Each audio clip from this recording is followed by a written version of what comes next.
नमस्कार साथियों को मैं रवि बघेल आपके अपने YouTube channel Ravi Baghel for competition फिर से स्वागत करता हूं। साथियों कैसे आप सभी लोग उम्मीद करता हूं सब लोग ठीक ठाक होंगे और अपनी अपनी पढ़ाई में अस्वस्थ और मस्त एकदम जिंदाबाद से तैयारी कर रहे होंगे, है ना। तो साथियों आप बच सके सुबह के 8 तो हम शुरू करने वाले हैं एस यादव मैथ से प्रॉफिट एंड लॉस का यानी लाभ हानि के जो अगला जो पार्ट था वो हम शुरू करने वाले हैं। जो आज जो हम करने वाले हैं क्वेश्चन नंबर 103 से लेकर 118 तक करेंगे। 103 से लेकर 118 तक क्वेश्चन करने वाले हैं, जिसमें हम क्या करेंगे, दो टाइपों को कवर करेंगे। बेटा ये ध्यान रखना, ये जो मैं कंसेप्ट कराने वाला हूँ बेटा शायद ही आपको यूट्यूब पर देखने को मिलेगा, कहीं और फ्री क्लास में देखने को मिलेगा, शायद पेड क्लास में कहीं देखने को मिल जाए तो मिल जाए, या आपको पेड क्लास में भी कहीं नहीं मिलेगा। ये कंसेप्ट बहुत ही स्पेशल कहीं ना कहीं से बनाया गया है, जुगाड़ कर के बनाया गया, लेकिन आपके लिए कंसेप्ट जो है बहुत ही बेहतरीन है, बहुत ही मजेदार रहने वाला। ठीक है भाई, तो भाई इससे पहले कि क्लास शुरू हो उससे पहले आप वीडियो को शेयर कर दो, ताकि क्या है थोड़ा सा बच्चों को भला भी हो जाए, आप लोगों का भी हो जाए, मेरा भी हो जाए और सब लोगों का हो जाए। ठीक है ना। तो एक चीज बात आपसे कहनी थी कि आपके लिए एक फीस निर्धारित की जा रही है इस क्लास के लिए। ठीक है, फीस क्या रहने वाली है कि आपको क्या करना है, फीस के लिए क्या रहना है कि फीस सिर्फ आपकी इतनी सी है, ना वो पैसा है ना कोई रकम है। फीस ये है कि आपको डेली अपनी जिम्मेदारी के साथ में जो वीडियो आपको प्रोवाइड की जा रही है उसको आपको शेयर करना है। जितने भी आपके पास क्या हो, स्टडी ग्रुप हो, कोई चैनल हो, टेलीग्राम, व्हाट्सअप, फेसबुक, जहां पर भी आप अपना सोशल मीडिया पर कनेक्टेड हो, वहां पे आपको क्या करना है, शेयर जरूर करना है, ये आपकी जिम्मेदारी है। ठीक है ना। तो बीच बीच में क्या होता है कि आप लोग शेयर नहीं करते हो तो थोड़ा सा मेरा भी मनोबल जो होता है, मोटिवेशन क्या थोड़ा डाउन हो जाता है, तो मैं भी डिमोटिवेट हो जाता हूँ। तो इस वजह से क्या है, क्लास बीच में ऑफ रखनी पड़ती है, हो जाती है डिमोटिवेट होने पर। क्या है, आप खुद सोचो कि डिमोटिवेट जब होंगे तो क्या होगा। ठीक है, तो इसलिए बेटा ध्यान से वीडियो शेयर किया करो, ताकि हम भी मोटिवेट होते रहें और आप भी डेली डेली क्लास मिलते तो आप भी मोटिवेट होते रहें। ठीक है ना। तो ये चीजें ना दोनों तरफ से कैरी की जाती हैं कि क्लास चलना सिर्फ मेरे अकेले चलाने से क्लास नहीं चल सकती है, आप लोगों के साथ जब तक नहीं होगा जब तक ये क्लास नहीं चलेगी। इस चीज को ध्यान रखें और ध्यान रखें कि आपके बिना ये क्लास चलना असंभव है। ठीक है।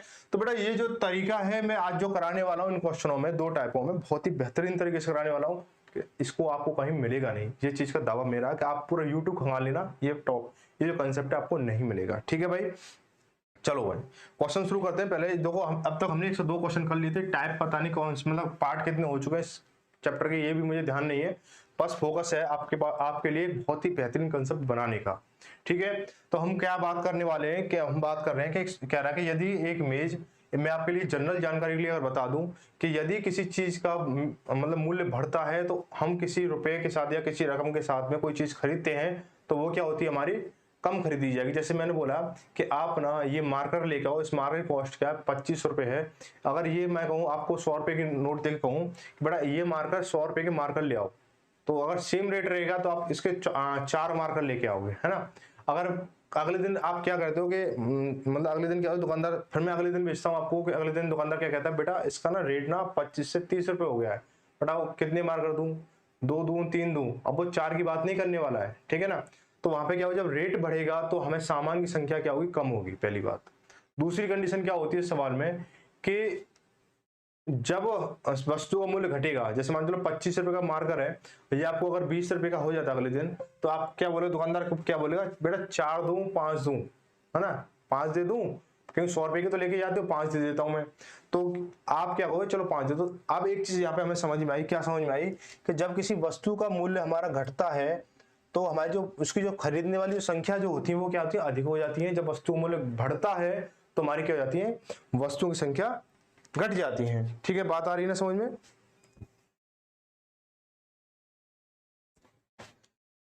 तो भाई अब देखते हैं आगे सवाल। क्या देखो ये जो मैंने चीज समझाई सिर्फ जनरल जानकारी के लिए समझाई है, ऐसा कुछ नहीं कि इस चीजों का इसमें इफेक्ट आने वाला है। जो मैं मेथड करा रहा हूँ उसमें ये इसका कोई इफेक्ट नहीं रहेगा, क्योंकि जो मेरा कंसेप्ट है वो थोड़ा सा अलग हटके है इन सारी चीजों से। ठीक है ना। तो भाई चलो अब देखो शुरू करते हैं क्वेश्चन को। तो देखो बेटा क्वेश्चन करने के लिए मैं आपको एक चीज, एक बेसिक बताता हूँ। एक बेसिक फंडा क्या है कि ये कह रहा है कि देखो, कह रहा है कि यदि मेज का मूल्य 25% से बढ़ाया जाता है तो एक व्यक्ति 25,000 रुपए में 25 मेज कम खरीद पाता है, तो मेज का वास्तविक मूल्य क्या है ये बताना आपको। तो ठीक है भाई, तो भाई देखो तो क्या देखेंगे इसमें, देखो ये कह रहा है कि जब 25% बढ़ेगा ना हमारा, 25% बढ़ेगा हमारा, ठीक है, तो आप ये बताओ 25% बढ़ रहा है तो कितनी मेज कम हो रही है हमारी, 25 मेज कम हो रही है।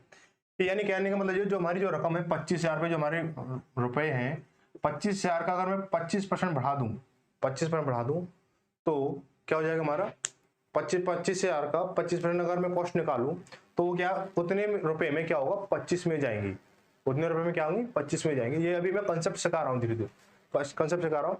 और यहाँ पे क्या होगा आप बहुत अच्छे से विद इन सेकेंड में करने वाले हो जब मैं इसे सॉल्व करा दूंगा पूरा। तो ठीक है बेटा 25,000 का 25% कितना निकलेगा, आप कहोगे ऐसे निकाल लो, जीरो हो गया हमारा 25 पंजे 25 25 625 यानी 6,250 हो जाएगा।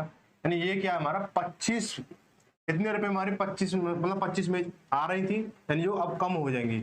बेटा 25 मेजों का जो मूल्य है वो 6,250 है, तो एक मेज का मूल्य कितना होगा 6,250 हो जाएगा।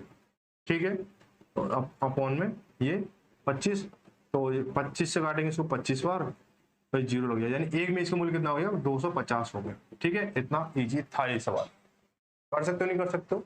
ठीक है अभी तो ये तो सिर्फ एक लो लेवल से चलने वाले क्वेश्चन है, अभी थोड़ा सा और मजेदार क्वेश्चन आने वाले हैं, उसमें दिखाएंगे क्या विद इन सेकंड में कैसे करते हैं।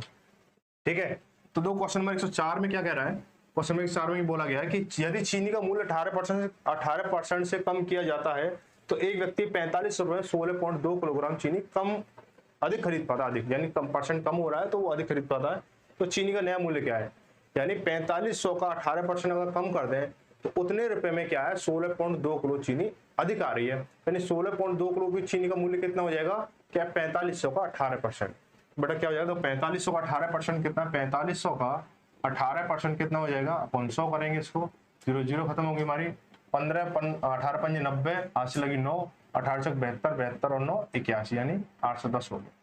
810 क्या है, ये जो है 16 किलो 16.2 किलो 16.2 kg चीनी का मूल्य है। तो 1 किलो चीनी का मूल्य मैं निकालूंगा तो 1 किलो चीनी कितनी जाएगी 810 अपॉन में 16.2, बेटा जीरो हटाई पॉइंट हटाई जीरो बढ़ गई यहाँ पे ऊपर हमारी, तो 81 दूनी कितना हो गया 81 का 81, ये यानी 100 हो गया यहाँ पे हमारा, 81 दूनी 162 हो गया, 2 से काटेंगे इसको 50, यानी 50 बात है इतनी सी। ठीक है आगे बढ़ते हैं अगला सवाल।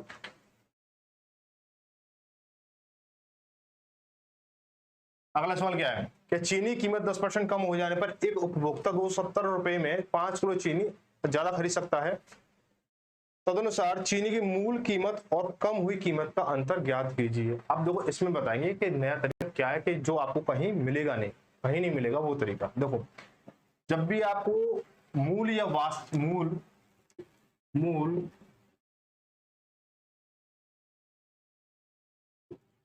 मूल कीमत वास्तविक कीमत या आरंभिक मूल्य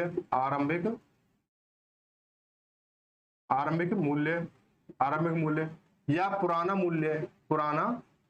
मूल्य अगर निकालना हो तो हम क्या करेंगे इसके लिए, कमी या वृद्धि प्रतिशत अपॉन में 100 माइनस प्लस माइनस वृद्धि या कमी परसेंट इनटू मूल्य बटे मात्रा, ये हमें लगा देना है। तो हमारा जो पुराना जो वस्तु का जो रियल मूल्य पुराना वाला जो रहा होगा वो क्या हो जाएगा हमारा निकल के आ जाएगा। ठीक है वो निकल के आ जाएगा। तो हम कैसे निकालेंगे इसको, ये ऐसे निकालेंगे। देखो आज से क्या होगा हमारा आरंभिक मूल्य, बेटा ये कह रहा है कि इसमें जो दो कंडीशन थी, पहले एक आरंभिक मूल्य था अब एक नया मूल्य हो गया है ना, कुछ रुपए घटे थे उसके बाद, मतलब पहले ये था अब कुछ घटे थे ये हो गया। अब इन दोनों के बीच का जो अंतर है वो बताना है आपको, क्या बताना है बीच का अंतर बताना है। देखो ये कह रहा 10% कम हुई पहले हम क्या करेंगे आरंभिक मूल्य निकालेंगे, तो 10% कमी हुई तो 10% की ये कर लो बटे 100 में से कमी हो रही तो कमी को माइनस करते तो 90 हो गया, इनटू कितना 270, यानी 270 यहाँ लिखो 270 बटे 5 हो गया हमारा, है ना। भाई मात्रा हमारी 5 किलो तो ज्यादा मिल रहा है तो ये 5 किलो नीचे लिख दिया हमने, 5 से काटा इसको 2 बार और 3 से काटा इसको, सॉरी 90 से काटा इसको 3 बार, यानी 3 दूनी 6, यानी इसका जो वास्तविक मूल्य था 6 रुपए प्रति किलो था, यानी 6 रुपए प्रति किलो था। ठीक है अब हमें नया मूल्य निकालना है, तो नया मूल्य निकालने के लिए हमारी दो कंडीशन बनती हैं। क्या, एक तो अभी जो मैंने पहले बताया था वो, या फिर यहीं से आप निकालो, छोटी संख्या पे कैलकुलेशन करना चाहते हो तो यहाँ से निकाल लो, बड़ी संख्या करना चाहते हो तो वहां से निकाल लो। तो देखो बेटा मैं तो छोटी सी बात करूंगा, तो बेटा ये कह रहा है कितनी कमी हुई है 10% की कमी हुई है, 10% की कमी हुई ना, कमी कितने की हुई है, 10% कमी हुई, तो 6 रुपए का ₹6 का अगर मैं 10% निकालूं कितना हो जाएगा, 10% निकालूंगा तो अपॉन 10 कर दो तो ये हो गया 0 और 6/10 यानी 0.6, 0.6 कह सकते हो या 0.6 रुपए को 60 पैसे कह सकते हो, 60 पैसे, ठीक है 60 पैसे। तो यहाँ पे क्या ऑप्शन नंबर बी सही हो जाएगा। ठीक है भाई, क्या ये तरीका तुमने पहले कभी देखा था और देखा हो या कभी देख लो यूट्यूब पे तो मुझे बताना, ठीक है। ये शायद आपको कहीं देखने को नहीं मिलेगा ये वाला तरीका। अब ये कह रहा है कि देखो अब हम ना लगभग इसी तरीके से हम इन क्वेश्चनों को करने वाले हैं, आगे वाले जो आएंगे ना क्वेश्चन इन्हीं तरीके से होंगे लगभग। बहुत ही बेहतरीन तरीका है, आपको विद इन सेकंड में भी लेके आएगा, ठीक है। इस चीज को आप नोट कर लेना कॉपी में कि ये कैसे निकलेगा, ये हमारी मूल या वास्तविक संख्या का निकलेगा, ठीक है। अगर आपको कभी कभी क्या होता है मूल या वास्तविक संख्या में आपको कंफ्यूजन कर देता है, देखो था और थी में, था और है में, देखो जैसे वास्तविक मूल्य है वहां पे, यहाँ पे दिख रहा है ना वास्तविक मूल्य, वास्तविक मूल्य था, मूल्य था ये, ठीक है। और वास्तविक मूल्य है, तो बेटा इसमें क्या होगा, ये जो निकलेगा ये तो इससे निकलेगा और ये जो निकलेगा वो इससे निकले, मतलब यहाँ से निकलेगा इसको सॉल्व करके, ठीक है। जो या फिर इससे पहले जो क्वेश्चन करें तो उस तरीके से निकलेगा। यहाँ पे है और था का पेपर में बड़ा ध्यान रखना है कि है और था, यहाँ पे गड़बड़ी कर जाता है, आपका आंसर गलत हो जाता है और था के चक्कर में, ठीक है। क्वेश्चन नंबर 106 ये कह रहा है कि कुछ पुस्तकों के मूल्य में 40% की वृद्धि हो जाने पर मुझे 84 रुपए में पहले 8 पुस्तकें कम मिली, तो प्रत्येक पुस्तक का आरंभिक मूल्य ज्ञात कीजिए। तो यहाँ पे आरंभिक मूल्य दे दिया, तो यहाँ सीधा सीधा क्या करना हमें, यही फॉर्मूला लगाना जो मैंने आपको अभी बताया है, ठीक है। हम क्या करेंगे, देखेंगे 40% की वृद्धि हो रही है तो 40 अपॉन में कितना 140 क्योंकि वृद्धि हो रही है कितनी 40 की हो रही है, 100 नीचे लिखना होता 100 + 40 कर दिया मैंने, इनटू कितना 84 अपॉन में कितना 8, ये हो गया, ठीक है। तो 8 काटेंगे, 8 × 40 और कितना कट रहा है 4 से कट रहा है, 4 से काटेंगे 4 दूनी 8, 4 × 12 बचा कितना 2 और 20 हो गया, 4 × 5 20 हो गया यहाँ पे, ठीक है। 4 से काटेंगे इसको कितना 4 दूनी 8, 21 × 84 हो गया। 5 से काटेंगे इसको 7 बार और 7 × 21 यानी 3 रुपए उसका क्या है वस्तु का मूल्य हो जाएगा 3। ऑप्शन नंबर बी सही होगा, ऑप्शन नंबर बी सही हो जाएगा। आगे बढ़ते हैं अगला क्वेश्चन, क्वेश्चन नंबर 107 बोला गया है कि चीनी की कीमत में 20% कमी हो जाने पर मुझे 600 रुपए 5 किलो अतिरिक्त चीनी खरीदने का अवसर मिला, तदनुसार कीमत में कमी होने से पहले चीनी कीमत कितने रुपए प्रति किलो थी, यानी पहले की बताना है, पहले का मूल कीमत बतानी है उसकी पहले वाली, ठीक है शुरुआत की। तो क्या करेंगे, देखो 20% कमी हो रही है अपॉन में 20% कमी हो रही है 100 - 20 यानी 80 इंटू कितने रुपए में 600 रुपए में कितनी मिल रही है 5 किलो चीनी अतिरिक्त मिल रही है। कम मिले ज्यादा मिले समय को मतलब नहीं, आरंभिक मूल्य निकालना होगा, ऐसे निकाले सेकंड ऑफ किलो रहेगा, ठीक है। तो 2 काटेंगे इसको 20 × 80 4 बार गया, 4 से काटेंगे इसको 150 बार, ठीक है 150 5 से काटेंगे इसको 30 बार यानी 30 हो जाएगा इसका रेट, ठीक है 30 हो जाएगा। ऑप्शन नंबर बी सही हो जाएगा, ऑप्शन नंबर बी सही हो जाएगा। तो आगे देखें अगला क्वेश्चन नंबर 108 बोला गया एक वस्तु की कीमत में 10% की कमी हो जाने पर एक व्यक्ति 225 रुपए में उस वस्तु को 25 किलोग्राम अधिक ज्यादा खरीद सकता है, तदनुसार उस वस्तु की मूल कीमत प्रति किलोग्राम कितनी थी ये बताना है। मूल कीमत यानी अभी यही जो कॉन्सेप्ट चला उसी से, ठीक है। अब देखो अब ये लगा लेना कितनी सेकंड में आंसर निकल रहा है, ठीक है 2 या 3 या 4 लास्ट 4 सेकंड, ठीक है बेटा 10/90 इंटू 225/5 है ना बेटा 0 0 का कैंसिल, इससे काटा इसको 25 बार और इससे काटा इसको हमारा 5 बार। अब बेटा कितनी देर लगी बताओ, 2-3 सेकंड लगी, 4 सेकंड लगी होंगी ज्यादा, तो कितना आ गया हमारा 5 आ गया, ठीक है। 5 तो इसमें ऑप्शन में नहीं है ना, 5 ऑप्शन में नहीं है, ऑप्शन में है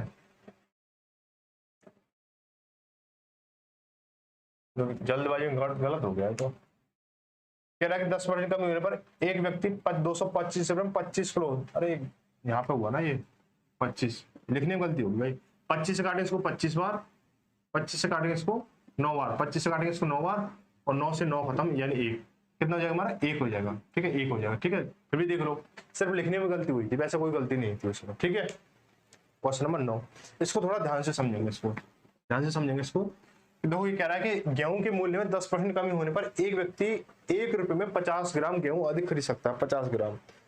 तो उस कमी से पहले 1 रुपए में कितना गेहूं खरीदा जा सकता था ये बताना। तो सबसे पहले हम क्या करेंगे, उस वस्तु का वास्तविक मूल्य निकालेंगे यानी पुराना वाला मूल्य निकालेंगे और उस मूल्य से हमें ये देखेंगे 1 रुपए में कितना गेहूं खरीद सकते हैं। देखो पहले हम क्या करेंगे 10 कमी हो रही है ना, कमी तो 90 इंटू कितना 1 रुपए में यानी 50। अब यहाँ पे समझने वाली बात यह है 50 ग्राम, 50 ग्राम, यानी क्या होगा 50 ग्राम को मैं किलोग्राम में चेंज करूंगा। लेकिन ये ध्यान रखें जो भी चीज होगी वो अपनी रियल वैल्यू में होगी। तो यहाँ पे ग्राम में नहीं कर सकते हो, आप किलोग्राम में रखोगे, मिलीलीटर में नहीं कर सकते हो, लीटर में रखोगे, और जो भी चीजें सीधे ना पूरे कंसेप्ट के साथ मतलब पूरी वैल्यू रियल वैल्यू के साथ रखोगे उससे, ठीक है। तो 50 ग्राम ऐसे मैं केजी में चेंज करूंगा तो नीचे 1000 का भाग दे दूंगा मैं, एक जीरो से एक जीरो घटी। अब 2 नंबर है हमारे, 2 जीरो, तो यानी 2 बार पॉइंट आना चाहिए, तो 0.05 में लिख दूंगा, है ना। तो इतना हो जाएगा, तो 0.05, ठीक है।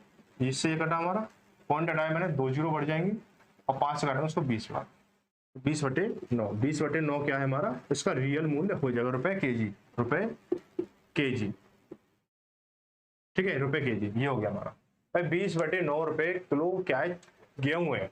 अब मुझे 1 रुपए में खरीदना है, 1 रुपए में कितना आएगा भाई, 1 रुपए में कितना आएगा भाई, इसका मुझे 1 रुपए में खरीदना है, 1 रुपए में मुझे खरीदना है, तो 20/9 करूंगा मैं, तो 9 ऊपर पहुंच जाएगा, कितना हो जाएगा 20/9 केजी आएगा, 20/9 केजी आएगा भाई 1 रुपए में, 1 रुपए में 20/9 केजी आ गया हमारा। अब इसको मैं किलोग्राम में निकालता हूँ, इसको मैं रियल ग्राम निकालूं तो कितना हो जाएगा, इंटू में 1000 कर दूं, 1000 ये केजी है ना, ये केजी है, इसको मैं ग्राम में निकालूंगा, इसको मैं इसको ऊपर जाऊंगा तो 9/20 होगा, 9/20, ठीक है। तो 0 से 0 खत्म हुई, 2 से कटेगा कितना 50 बार, तो 9 पंजे 45 यानी 450 ग्राम हो जाएगा, 450 ग्राम, ठीक है, 450 ग्राम। ऑप्शन आपका सी से हो जाएगा। देखो अगला क्वेश्चन नंबर 110 में क्या बोला गया है कि बोला गया चीनी की कीमत में 20% कमी हो जाने पर श्री भद्र 320 रुपए 5 किलोग्राम चीनी ज्यादा खरीद लेते हैं, तदनुसार बस चीनी का मूल कीमत कितनी थी, कितनी है मूल कीमत, प्रति किलोग्राम कितनी है मूल कीमत, यानी असली वाली कीमत कितनी है। तो 20% की कमी हो जाने पर ना 20% की, तो देखो क्या हो जाएगा 320, 20% कमी हो जाए तो 20/80 इंटू कितना हमारा 320/5 काटेंगे, 20 से गए 4 बार, और 4 से काटेंगे इसको 80 बार, 80 से इसको काटेंगे 16 बार, 16 हो गया हमारा, ठीक है। तो उसमें 16 हमारा क्या जाएगा, इसकी कीमत निकल के आ जाएगी, ऑप्शन नंबर सी से हो जाएगा। क्वेश्चन नंबर 111, क्वेश्चन नंबर 111 में क्या बोला गया है, कह रहा है चीनी की कीमत 10% कम हो जाने पर एक व्यक्ति ने 270 रुपए 1 किलो चीनी ज्यादा खरीदी, तदनुसार चीनी की मूल कीमत क्या थी। सेम क्वेश्चन पूछ रहा, कुछ भी है नहीं, दम नहीं क्वेश्चन में। 10/90 इंटू 270/1, 270/1 भाई 0 खत्म हुई, इससे काटेंगे इसको 30 बार, कितना आ गया 30 आ गया, इसकी वैल्यू कितनी है 30 आ गई। शायद ये तो क्वेश्चन हमने किया था पहले, ऑप्शन बी सही हो जाएगा, ठीक है। आगे बढ़ते हैं, अगला क्वेश्चन, पहला क्वेश्चन वो इसको थोड़ा सा ध्यान से देखना, ये थोड़ा सा अच्छा है, मजेदार क्वेश्चन है। एक सेब की कीमत में 20% कमी हो जाने पर एक व्यक्ति 54 रुपए में 10 सेब ज्यादा खरीद सकता है, तदनुसार सेबों की कम की गई कीमत प्रति दर्जन कितनी थी, ये बताना है।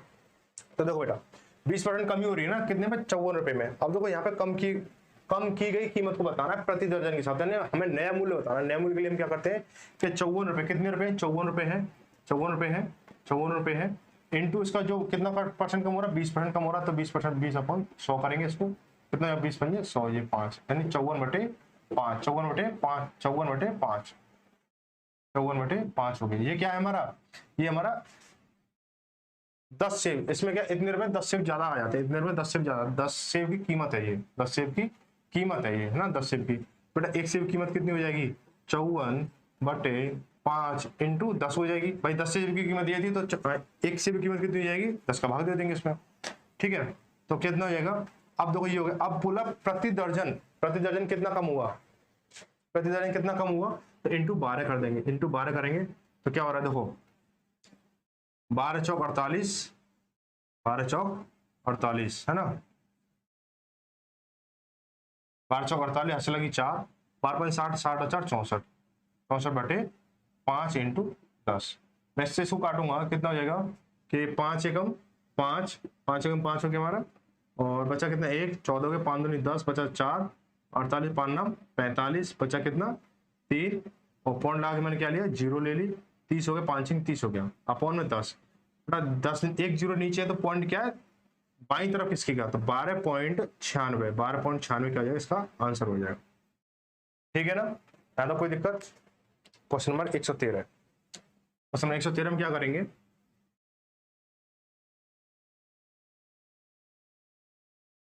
किसी वस्तु कीमत में 21% की कमी करने पर कोई व्यक्ति 100 रुपए 3 किलो वस्तु अधिक खरीद सकता है, तो वस्तु की प्रति किलोग्राम कम की गई कीमत बतानी है।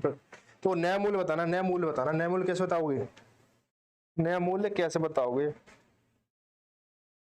देखो नया मूल्य कैसे बताना आपको कि किसी वस्तु की देखो 21 किलोग्राम सॉरी 21% कमी हो रही है। देखो 100 रुपए पे 21% कमी हो तो कितना हो जाएगा, 21 हो जाएगा भाई। 100 पे 21% कमी यानी 21 रुपए। और ये कितने कितने वजन का मतलब मूल्य है, 3 किलोग्राम का मूल्य, तो 3 का भाग दो कितना हो जाएगा, 7 हो जाएगा। बहुत ही इजी सवाल था ये तो, है ना। सीधे सीधा ऑप्शन नंबर डी से हो जाएगा, ऑप्शन नंबर डी। अब देखो अगला टाइप आ रहा है। अगले टाइप में कह रहा है कि जब प्रतिशत लाभ या हानि क्रय मूल्य की संख्या के बराबर हो। इस तरह के क्वेश्चन करने के लिए हमें एक ऐसा तरीका है हमारे पास में कि विद इन सेकेंड में करने वाले हो, 1 या 2 सेकंड, 2 सेकंड तो बहुत ज्यादा हो जाएंगी। तो कैसे करेंगे, तो इसको थोड़ा समझना पहले। ये जो कंसेप्ट ये कह रहा है कि अगर आपके पास कोई चीज 10 रुपए की आप उसे बेच रहे हो तो उस पर आप 10% ही लाभ लोगे। अगर आपके पास कोई कीमत 100 रुपए की तो उस पर आप 100% ही लाभ लोगे। यदि आप उसे घाटे से बेच रहे हो 10% की तो उसे 10% घाटे से ही बेचोगे। इस तरह से आपको बोला गया है, ठीक है। तो ये कह रहा है कि एक वस्तु को 96 रुपए में बेचा गया, यदि उस वस्तु पर प्राप्त लाभ का प्रतिशत संख्या में उसके लागत मूल्य के बराबर हो, जो उसका जो लाभ हो रहा है उसके लागत मूल्य के बराबर हो रहा है, तो उसका जो लागत मूल्य क्या है, क्रय मूल्य क्या है, ये बताना है, ठीक है। लाभ देखो 96 रुपए में बेचा गया है, 96 रुपए में बेचा गया है, उसका जो सीपी है ना, सीपी है उसके ही परसेंट के बराबर उसे बेचा गया, तो उसका विक्रय मूल्य कितना 96 है। बट मैं क्या करूँगा, पहले ऑप्शन की बात करूँ तो ऑप्शन कितना 70, 60, 90 और 100।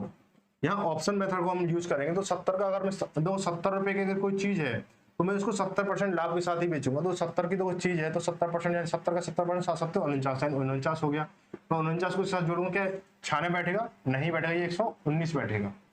मैं 60 का अगर 60% का प्रॉफिट लेकर 60 उस वस्तु बेचूंगा तो कितना, वो 60 का 60% कितना हो जाएगा भाई, 60 का 60% कितना होगा 36, और मैं इसको 36 को इसको जोड़ूं तो कितना बैठे 96 बैठेगा।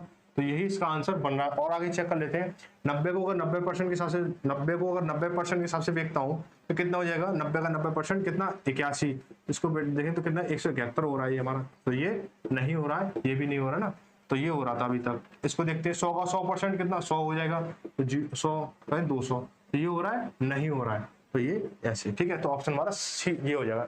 अब हम इनको तीनों ऑप्शन चेक नहीं करेंगे, सीधे सीधा हम इसको डायरेक्ट करेंगे, ठीक है। ये कह रहा है कि एक वस्तु 144 में बेचने पर व्यक्ति को जो लाभ होता है वो क्रय मूल्य की संख्या वस्तु के बराबर होता है ना, क्रय मूल्य के बराबर। तो अब सीधे सीधा ऑप्शन लगा लो, 144 आना है हमारा, 144 आना है, 144 किससे आएगा भाई, 90 से आएगा, 90 का 90% 81 होता है, नहीं जोड़ेगा। 80 का 80% कितना होगा 64 होगा, और 64 80 कितना होगा 144 होगा। आ गया कितना है, ऑप्शन बी से जो है 80 है, ठीक है, ऑप्शन का बी ये हो गया, ठीक है। आगे बढ़ते हैं, अगला सवाल ये कह रहा है 116 बोला गया है कि एक वस्तु का विक्रय मूल्य 39 है, यदि उसका लागत मूल्य संख्यात्मक रूप से उसके लाभ प्रतिशत के बराबर हो तो उसका लागत मूल्य क्या होगा, लागत मूल्य बताना है। तो देखो 39 है, 39 में तो 35 का अगर 35% निकालोगे तो नहीं तालमेल बैठ रहा है, 37 का 37% नहीं है, 25 का 25 कितना 6.25 हो जाएगा, तो इसके साथ नहीं बैठेगा। और 30 का 30% निकालोगे 9, 30 और 9 39, यानी ऑप्शन नंबर डी सही हो जाएगा, ऑप्शन नंबर डी सही हो जाएगा। आगे बढ़ते हैं, क्वेश्चन नंबर 117। इसको थोड़ा सा और मजेदार देखें, थोड़ा बड़ा कर लेता हूँ क्वेश्चन को। तो इस तरह क्वेश्चन करने के लिए ना बहुत ही अच्छा तरीका है, इसमें तो तुम्हें कोई जोड़ गुणा घटा कुछ नहीं करना है, बस एक चीज देखनी है, बस हो जाएगा सीधा। क्या पहले क्वेश्चन को पढ़ लेते हैं। कह रहा है एक कुमार एक वस्तु को 21 रुपए में बेचता है, जिससे उसको उतने प्रतिशत की हानि होती है जितने की उसे उस वस्तु क्रय की थी। यानी यहाँ पे उतने परसेंट, पहले जितने परसेंट लाभ हो रहा था जितने का हमारा क्रय मूल्य था, अब यहाँ पे उतने परसेंट की हानि हो रही है जितना हमारा क्रय मूल्य। इस तरह करने के लिए हमें क्या करना होगा, यहाँ पे हमें क्या करना होगा, सबसे पहले हमें एक ऑप्शन ऐसा देखना होगा। यहाँ पे सबसे पहले ऑप्शन में क्या होगा, सबसे पहले क्या होगा, 2 संख्या दे रखी होंगी, क्या दे रखेंगे 2 संख्या दे रखेंगे।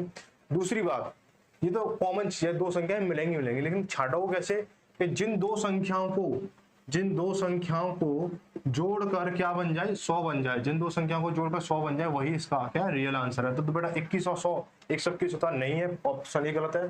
36 और 27 100 बनेगा, नहीं बनेगा। 28 और 43 100 बनेगा, नहीं बनेगा। क्या 30 और 70 जोड़ के 100 बनेगा, 30 और 70 जोड़ के 100 बनेगा, तो बिल्कुल बनेगा। तो यही इसका आंसर होगा। इसको वेरीफाई कर लो बेटा, अगर 30 रुपए की चीज है, 30 की चीज है ना, वो कितने में की है, 21 में की है। 30 की चीज है, 30 का 30% कितना था भाई, 21 रुपए में बिकी है, 30 की चीज है, तो 30 का 30% 9 होता है। मैं 9 को उससे माइनस करूँ तो 21 बैठेगा, नहीं बैठेगा।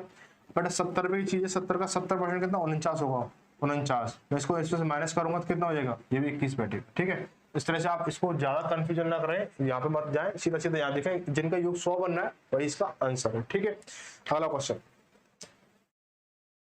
इसको भी देख लो। ये कह रहा है 75 विनय विनय अनय कौन है? विनय ने हाथ घड़ी 75 रुपए में बेची, जिससे उसे लागत घड़ी की लागत कीमत के बराबर लाभ प्राप्त हुआ, तो लाभ मूल्य क्या है?